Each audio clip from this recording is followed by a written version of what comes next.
반갑습니다. 붓다의 복과 지혜입니다. 예로부터 우리 조상들은 산을 신성한 존재로 여기며 산신을 공경해 왔습니다.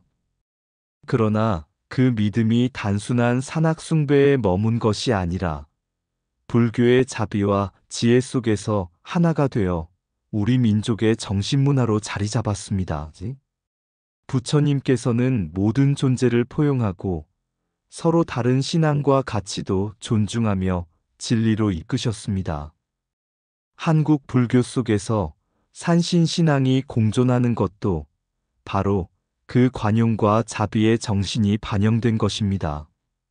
오늘 하루도 부처님의 가르침처럼 넓고 깊은 지혜로 세상을 바라보시고 산처럼 든든한 마음으로 평온과 자비를 실천하는 날 되시길 기원합니다. 자, 그럼 우리 한국인이 가장 존경하는 신의 대상이 부처님 이외는 산신령이다. 그 여정을 함께 해볼까요? 옛날 한 스님이 깊은 산속 암자에서 수행하고 있었다. 어느 날 마을 사람들이 찾아와 산신각에 향을 피우며 간절히 기도했다. 한 어머니는 아픈 자식을 위해, 한 농부는 가뭄 속에서 비를 기원하며 산신령께 간청했다. 스님은 이 모습을 조용히 지켜보았다. 그날 밤, 스님은 깊은 명상에 들었다가 문득 꿈속에서 흰 수염을 길게 늘어뜨린 노인을 만났다. 그는 호랑이를 타고 있었고 눈빛은 맑고 지혜로웠다. 스님이 예를 갖춰 인사하자 노인은 미소를 지으며 말했다. 스님, 나는 이 산을 지키는 산신이라 하오. 오랫동안 많은 이들이 나를 찾지만 나는 그들의 모든 소원을 다 들어줄 수 없소. 그러나 부처님의 가르침을 들으니 참된 진리를 깨닫고자 하는 자가 많아졌다는 것을 알겠소. 스님은 산신에게 합장하며 말했다.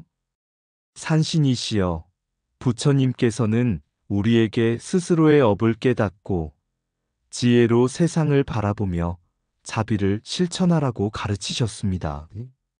산신령께 기도하는 이들에게 부처님의 가르침을 전하면 그들이 자신의 업을 바로 알고 바른 길로 나아갈 수 있지 않겠습니까? 산신은 고개를 끄덕이며 흐뭇한 미소를 지었다. 그렇소. 그러니 앞으로도 이 산속에서 수행하며 불법을 전하시오. 나는 그 길을 지켜보겠소. 그날 이후로 스님은 산신각을 찾아오는 사람들에게 부처님의 가르침을 전하며 기도에 의존하기보다 스스로 지혜와 자비를 실천하도록 권유했다. 그러자 사람들은 점차 삶의 어려움을 부처님의 법으로 헤쳐나가기 시작했다. 산신도 여전히 그곳을 지키며 부처님의 가르침을 실천하는 사람들을 은은한 미소로 바라보았다고 한다. 고려시대 개경에는 크고 작은 도관, 도교 사원이 세워져 있었다. 그곳에서는 도사들이 장생불사의 도수를 익히고 별자리와 하늘의 기운을 살펴 나라의 운명을 점쳤다. 왕실에서도 도교의 제사를 올리며 하늘과 조화를 이루고자 했다. 그러나 시간이 지나면서 도교 사원은 하나둘 사라지고 대신 불교가 더욱 깊이 뿌리내리기 시작했다. 도교가 사라진 것이 아니라 불교 속에 자연스럽게 스며든 것이었다. 그 시절 한 노스님이 있었다. 그는 고려의 마지막 도교 사원에서 수도하던 한 도사를 찾아가 이렇게 말했다. 진정한 도란 무엇입니까? 도사는 빙그레 웃으며 대답했다. 도는 자연과 하나 되는 것입니다.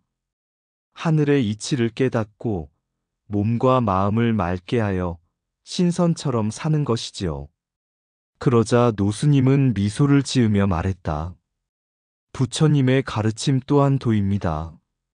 하지만 그 도는 단순히 신선이 되어 오래 사는 것이 아니라 중생을 위해 자비를 실천하는 길이지요.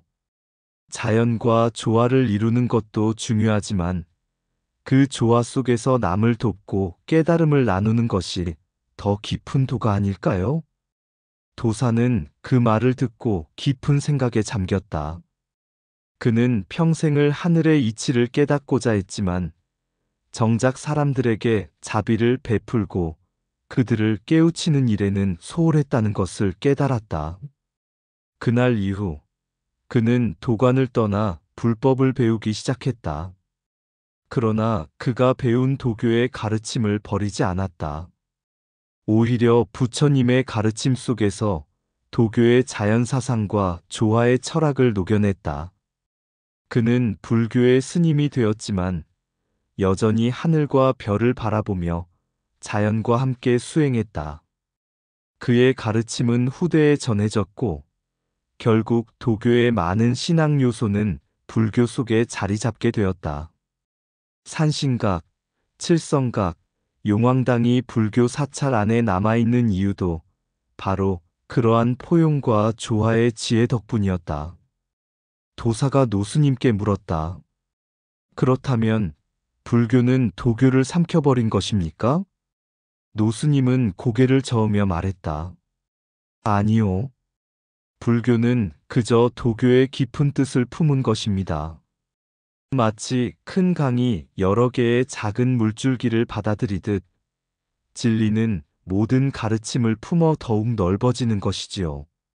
그렇게 고려 말 도교 사원은 사라졌지만 그 가르침은 불교 속에서 새로운 생명을 얻었다. 부처님의 자비가 도교의 자연관을 품었고 불교의 깨달음이 도교의 도술보다 더 깊은 지혜로 남게 되었다. 이것이 바로 불교가 도교를 흡수한 것이 아니라 도교의 본질적인 가르침을 부처님의 진리 속에서 다시 꽃피운 과정이었다.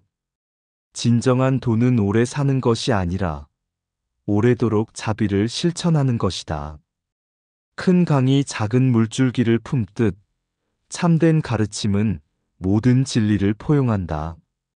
산이 높아도 길이 없으면 오를 수 없고 진리가 깊어도 자비가 없으면 다다를 수 없다. 별자리를 읽는 것보다 중요한 것은 자신의 마음을 밝히는 것이다. 산신이 산을 지키듯 부처님의 가르침은 모든 생명을 지킨다. 도는 자연 속에 있는 것이 아니라 깨달은 마음 속에 있다. 하늘을 믿는 것보다 중요한 것은 스스로를 올바르게 세우는 것이다. 도교가 사라진 것이 아니라 불교의 자비 속에 녹아든 것이다. 신선이 되는 길보다 더 중요한 것은 고통받는 중생을 돕는 길이다.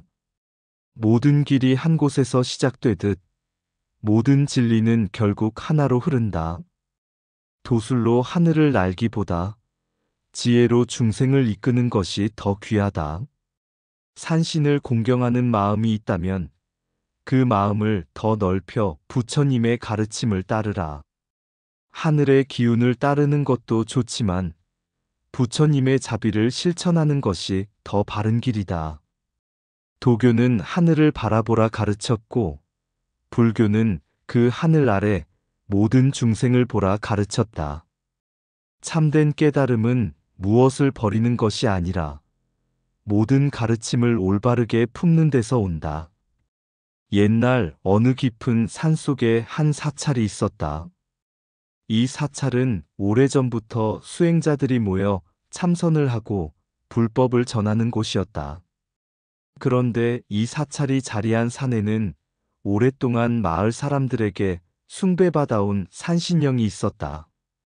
사람들은 사찰에서 기도를 올리기 전 먼저 산신령에게 인사를 올리며 보호를 구하곤 했다.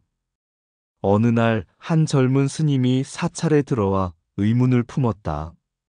부처님께 귀의하며 삼보를 따르는 우리가 왜 산신령을 모셔야 합니까? 그러자 노스님이 빙글에 미소 지으며 말했다. 산신령은 이 산을 지켜온 존재라네. 우리가 부처님의 가르침을 따르는 것처럼 산신령 또한 오랜 세월 동안 이곳을 찾는 이들을 보호하며 선한 인연을 맺어왔지. 젊은 스님은 다시 물었다. 그러나 산신령은 불법과 무관한 존재 아닌가요? 노스님은 고요한 눈빛으로 산을 가리키며 말했다.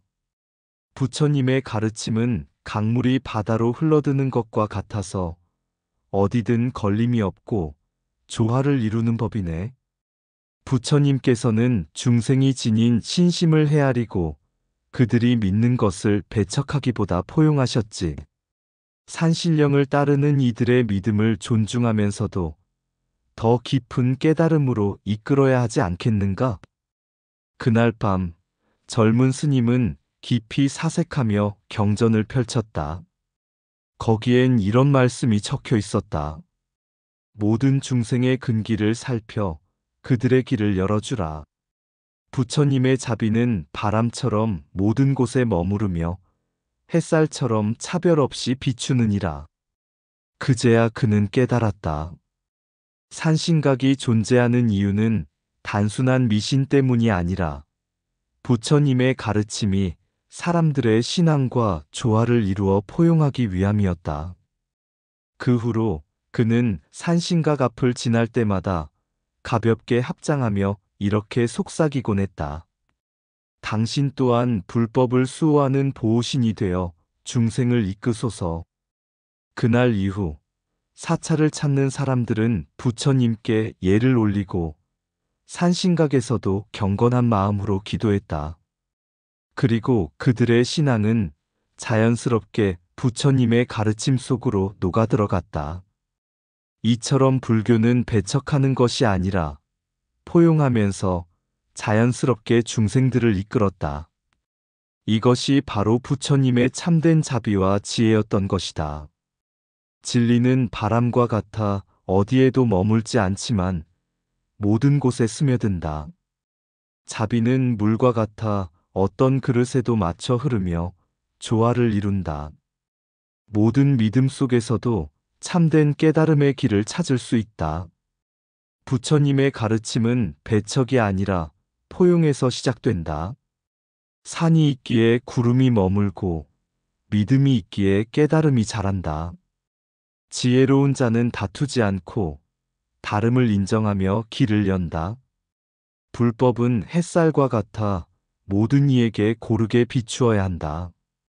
보호하는 자 또한 법을 지키는 자이니 산신령 또한 부처님의 가르침 속에 있다.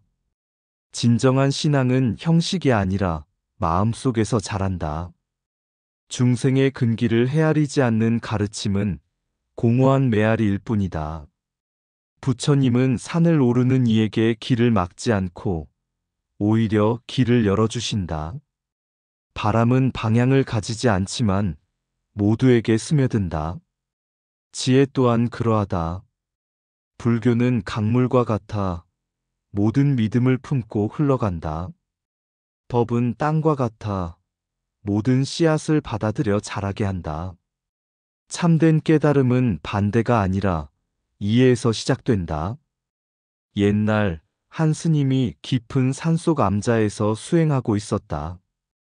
어느 날 한 마을 사람이 찾아와 물었다. 스님, 저는 어릴 때부터 산신령을 섬겨왔습니다. 하지만 불교에서는 부처님만을 섬겨야 한다고 합니다.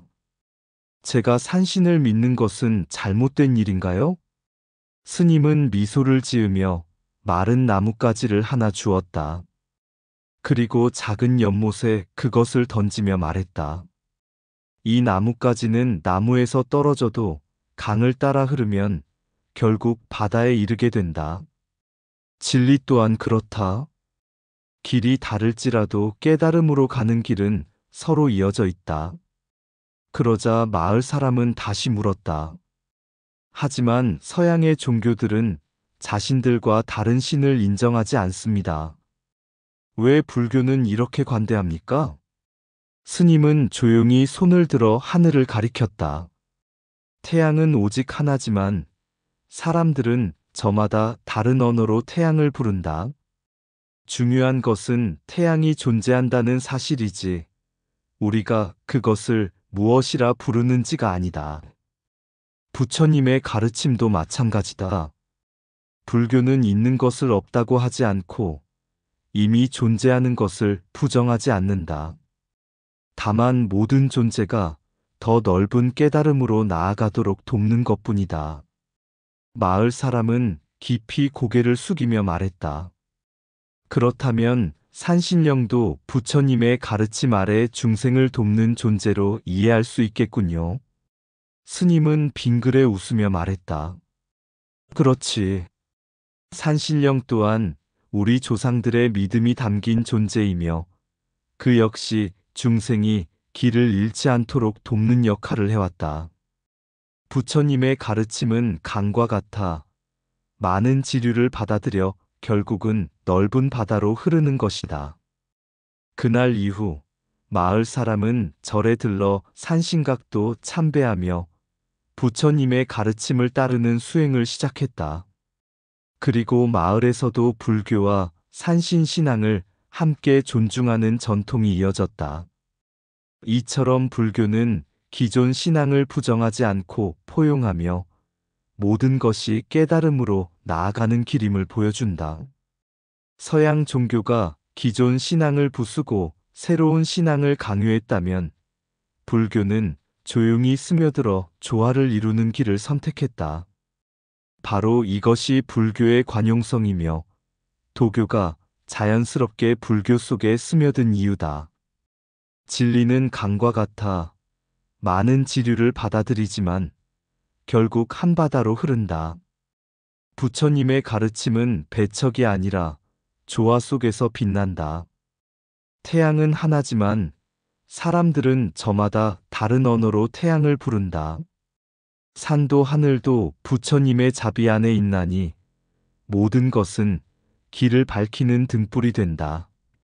있는 것을 부정하지 않고 이미 존재하는 것을 존중하는 것이 참된 깨달음이다.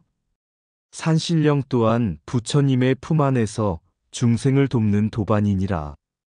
믿음은 나뭇가지 같아도 결국 한 뿌리에서 자란다. 모든 신앙이 향하는 곳은 결국 지혜와 자비의 길이어야 한다. 강은 흐르며 돌을 감싸고 불교는 흐르며 세상의 신앙을 품는다. 도를 따르는 것도 불법을 따르는 것도 진리를 향한 발걸음이라면 다르지 않다. 산신각과 법당은 다르지 않나니 깨달음은 형식에 있지 않고 마음에 있다.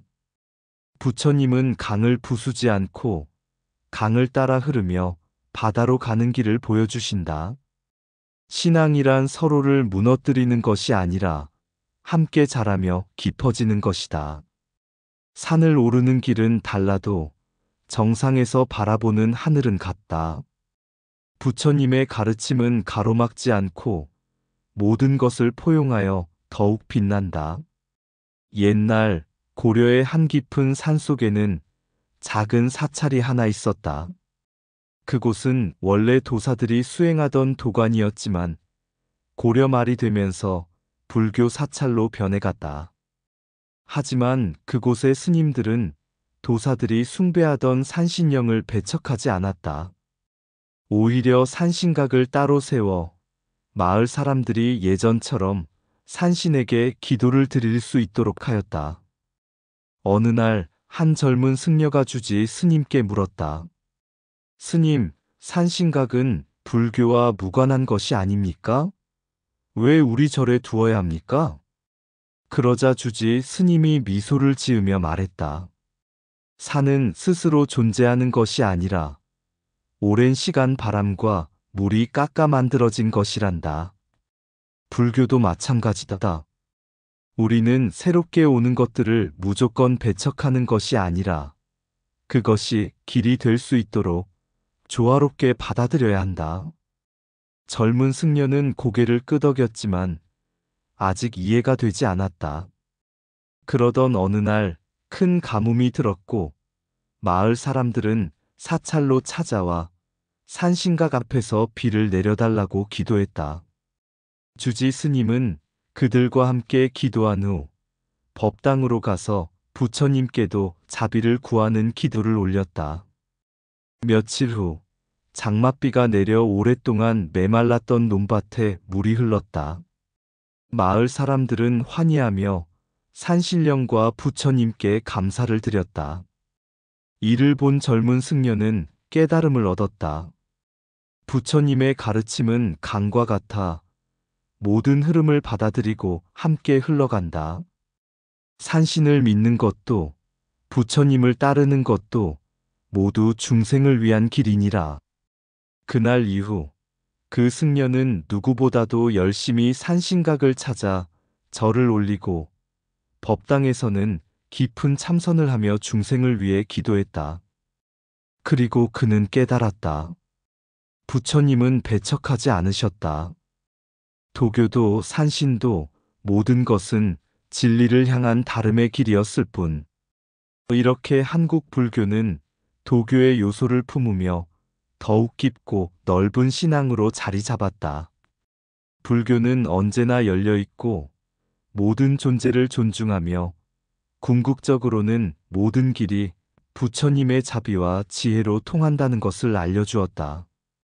산이 높고 깊은 곳, 그곳에 마음이 깃든다. 도교의 바람이 불던 곳, 불교의 꽃이 피어나며 흐른다.